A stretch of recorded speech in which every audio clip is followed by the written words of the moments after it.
Bonjour mes camarades. Bien sûr, je vous apporte le salut fraternel des syndicats qui m'ont mandaté, ainsi que de l'Union départementale des Deux-Sèvres. J'apporte dès cet instant mon soutien d'abord aux militants qui, du fait de leur investissement, sont harcelés, discriminés et dans certains pays réprimés, voire emprisonnés. Que ce soit pour avoir milité contre la guerre, qui ne sert que les intérêts des faiseurs de guerre. Mes camarades, les employeurs qui sans doute se contaminent entre eux, tentent de saper toute intention de revendication. Comme c'est le cas d'une de nos camarades des Deux-Sèvres, un centre Leclerc, que je représente au travers de son syndicat du commerce alimentaire ici, en procédure de licenciement, refusée par l'inspection du travail, contre laquelle le patron, bien sûr, fait recours. Il ne leur suffit pas de les payer une misère. Cette camarade, c'est 1 302 €, 35 ans d'ancienneté, comptable. Il faut leur faire peur, il faut dissuader de toute velléité à construire le syndicat dans ce monde-là. D'où, mes camarades, la nécessité de développer ce soutien auprès de ces militants concrètement. Bien sûr, la meilleure solution, c'est d'éradiquer les méthodes qu'ils emploient. Force est de constater que les ordonnances Macron, la réduction des droits et des prérogatives des IRP, le développement du dialogue social contre la contractualisation sont des obstacles à lever. Mes camarades, il y a un fil commun entre tous les syndicats qui m'ont mandaté, mais sans doute aussi au sein de ce congrès.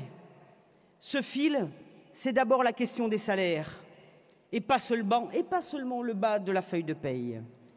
Tous considèrent qu'ils subissent l'individualisation, cette politique de mendicité pratiquée à coups de primes au bon vouloir du président de la République ou de l'employeur, et bien évidemment sur notre compte, comme l'a souligné Yves dans son rapport. Tous rejettent ces politiques salariales qui éclatent et éloignent les références que sont les conventions collectives nationales. Mes camarades, ces politiques font que les travailleurs pauvres sont toujours plus nombreux.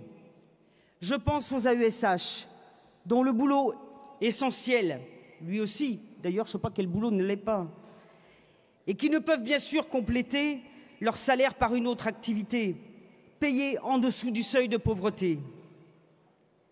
Le développement des boulots contractuels en lieu et place des emplois statutaires exige de notre part une mobilisation de toute notre organisation, alors que toute la fonction publique nécessite un plan d'investissement massif. Il y a eu de l'argent pendant la crise sanitaire pour sauver les entreprises. Il est temps que ça ruisselle ici et dans les poches de chacun des salariés de ce pays et dans la fonction publique, de façon à combler tous les manques d'effectifs.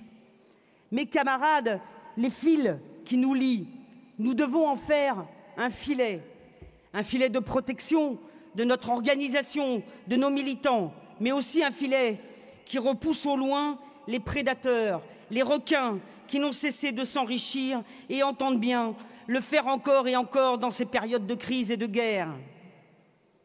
Les grèves se multiplient.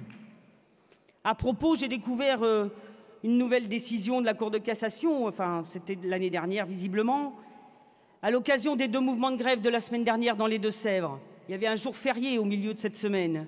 Eh bien, un jour férié au milieu d'une grève qui ne s'est pas arrêtée la veille et a continué le lendemain, le jour férié est aussi compté en grève. Ce n'était pas le cas dans le privé. C'est sans doute ce qui s'ajoute aux décisions prises par la Cour de cassation, à celle, par exemple, du barème Macron validé récemment, un véritable scandale selon moi. Et de toute façon, nous sommes convaincus pour notre part, s'agissant du fait qu'il faut abroger les ordonnances Macron, l'affaire est réglée, barème et le reste, tout ça à la poubelle.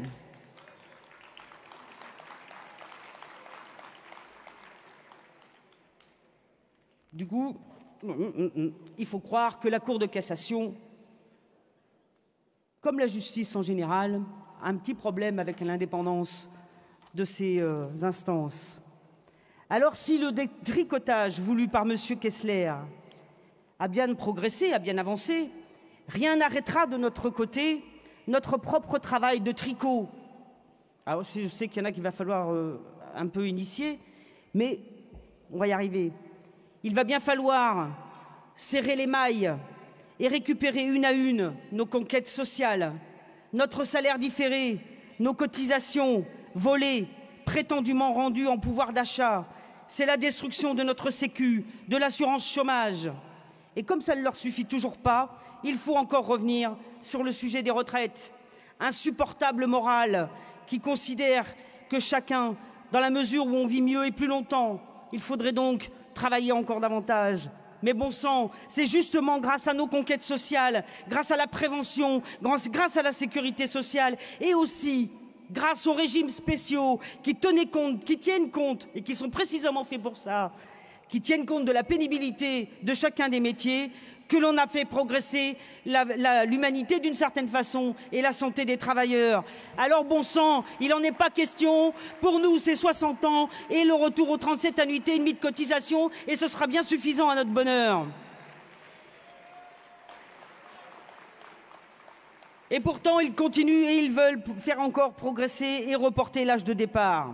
C'est niette, niette et niette. Notre militantisme, c'est l'amélioration des conditions des travailleurs, non leur asservissement toujours aggravé. Enfin, mes camarades, pour conclure, parce que je suis rapide, comme dit un poète, il n'y a pas d'amour, il n'y a que des preuves d'amour. S'agissant de l'unité, eh bien c'est la même chose. Malgré peut-être 50 nuances de rouge, entre nous, dans notre organisation, rien n'empêche de la construire. Alors mes camarades, tricotons, construisons, battons-nous pour arracher victoire à toutes nos revendications. Vive la CGT Force ouvrière!